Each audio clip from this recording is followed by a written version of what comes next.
Hey guys, it's Raul again, and today I'll be bringing you my full spoiler-free series review on the Alpha Drive trilogy by Kristen Martin. Now, the Alpha Drive trilogy is a young adult sci-fi dystopian series that takes place in the year 2055, and it consists of the books The Alpha Drive, The Order of Omega, and Restitution. And these books follow our main character, Emily Parker, as she goes off to boarding school, and when she gets there, she finds out that there's an alternate world, that the world that she's living in is actually not the real world, and that there are threats from outside her world that are trying to come in and destroy her world. So it's kind of like a Matrix-y type thing, if you think about it, where they're living within the Matrix and they don't know that it's a kind of like a false reality and there's actually a real world outside and they're all kind of actually sleeping. So think of that when you think of this, and that's kind of the world that you end up getting. Now, book one revolves around Emery getting to the school for the first time and slowly discovering that there's something very strange going on,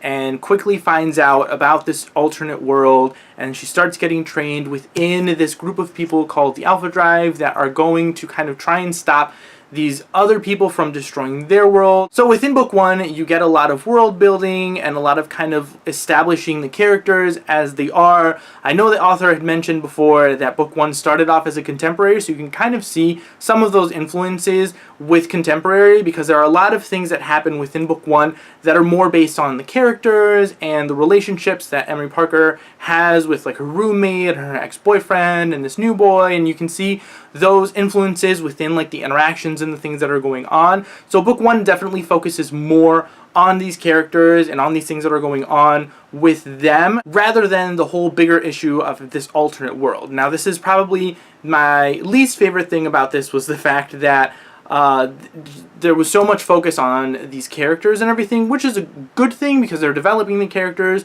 but I wanted to see more of this other world, which we definitely see within book 2 and 3. So definitely, if you have read these books and go in and feel the same way, it's definitely a reason to continue on with the rest of it, because you do see more of this outside world and everything that's going on within the following books in this trilogy. So it's definitely something that you want to stick to if you want to see more of this other world and the actual war that's kind of raging between all of them. But toward the end of book one, you definitely see kind of things that are more action-packed, that are very, very exciting, and kind of set stuff up for the rest of the series. The portions between book one, where Emily Parker is kind of training, are definitely more of my favorite ones. Is that these challenges and these things that she's going through kind of mimic things that happen within Divergent. So if you guys like the things that happen within Divergent with like the trials and stuff that were going on, this is definitely similar to that, where she's kind of, you know, at this school and she's training and she has these different challenges that she has to complete, with kind of like develop her skills to kind of then go out and fight these other people that want to destroy her world.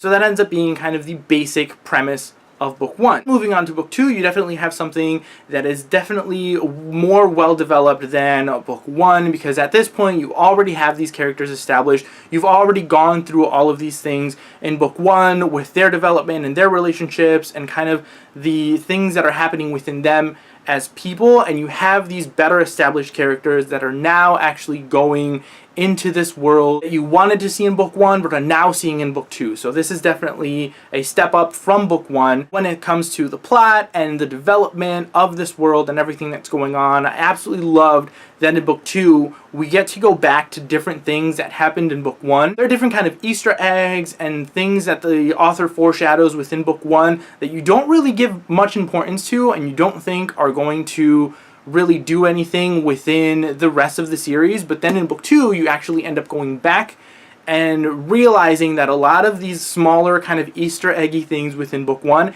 actually have more significance than you thought they were going to. I loved that about it. When you kind of keep reading and start finding out that these things actually had the significance and they're actually getting developed within book two, I loved that about it. Kristen Martin does an amazing job at developing these kinds of little plot devices and twists and things that end up having more significance within book two, and I loved it. I loved the characters here because, like I said, they're already developed, they're already established. So instead of just focusing on their relationships as people with friends and that kind of thing, they're already established, and you can kind of just enjoy the plot and things that are happening within book two as they continue on with their whole journey and their whole fight to save their world. And it was just definitely a step up above book one. Then we have book three, the finale, where kind of everything just becomes so chaotic and so wonderful, and I absolutely loved this one. This is probably my favorite one out of the three because the story arc within book 3 is definitely a lot more exciting and definitely a lot more intriguing than the other ones, and I just absolutely adored this one. At this point, I'm not really going to give you more kind of plot synopsis and things in this one because I don't really want to spoil anything that happens within the first two, but just know that this is very, very exciting. A lot of the things that are happening on with this one are just really exciting, very, very fast-paced, and I absolutely loved the series overall. As far as the writing goes, the writing is very simplistic, very easy to get into, very easy to follow, and I think that's what makes everything kind of so quick to read, is because the writing is so easy. Nothing is very flowery or over-detailed. Like, the author kind of gets to the point, and things continue to move on very quickly, which I really, really enjoy. I like my dystopian sci-fi books to be fast-paced and to focus on the plot and on the action and the things that are happening. So this was the perfect YA dystopian. I loved it because it was fast-paced. It didn't focus on the romance as much, even though you have this slow-burning romance going on within these 3 books, and it's a very slow-burning romance. Like, it develops really, really well. I feel like Kristen Martin did an amazing job at developing this romance because it wasn't in your face, it was very subtle, but it wasn't the focus on the series, and I loved that about it. One of the main things that I ended up loving about the series was that each book has kind of its own separate story arc.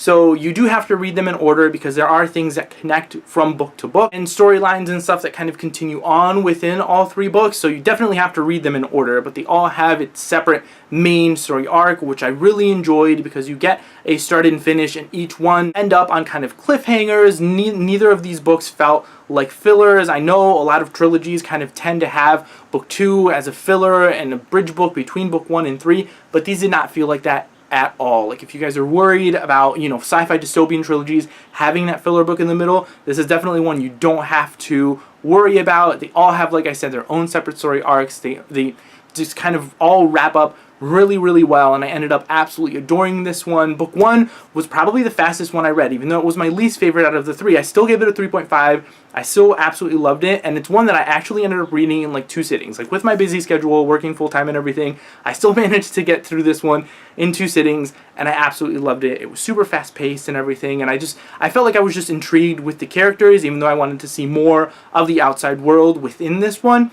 I definitely got that within the following books, so I didn't really mind it as much because I like binge read all of these anyways. I gave The Order of Omega a 4-star, and Restitution I also gave a 4-star. So yeah, guys, that is it for my spoiler-free review on the Alpha Drive trilogy by Kristen Martin. If you guys have read these books, please let me know in the comments below if this is something that interests you. I will definitely leave all of the links and everything to Kristen Martin and her channel. She also has a YouTube channel which she gives a lot of writing advice. If you guys are aspiring authors or are interested in writing at all, definitely check out her channel. She's absolutely amazing, and I would leave links to like Amazon, Goodreads, and everything down below for the trilogy if you guys are interested in reading it. I absolutely loved it. Kristen Martin is so sweet. I met her at BookCon this past year, and yeah, she's amazing, and this is definitely a YA dystopian series that I highly recommend. Definitely one of my favorite YA dystopians that I've read. This was just a lot of fun overall, and I really enjoyed this series. So thank you guys all again for watching, and I will see you all next time.